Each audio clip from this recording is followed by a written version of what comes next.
Michael, Vsauce here. Everyone knows fidget spinners, right?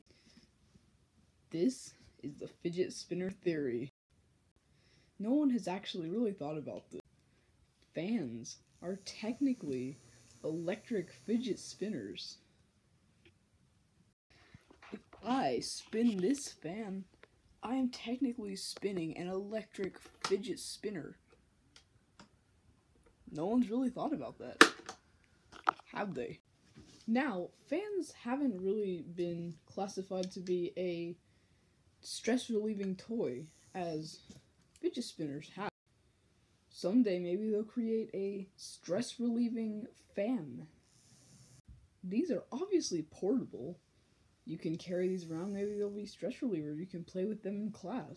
Or maybe I just have 9 non-electric fans that I can use. This sort of looks similar, right? It has the 2 blades, you can spin it. It's pretty similar. These do produce the slightest bit of air.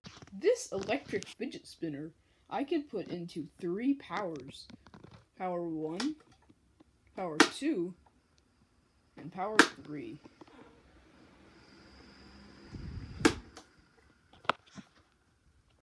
Anyway, thanks for watching.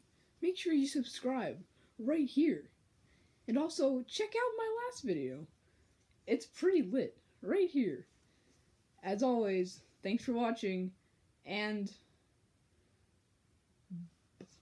bye.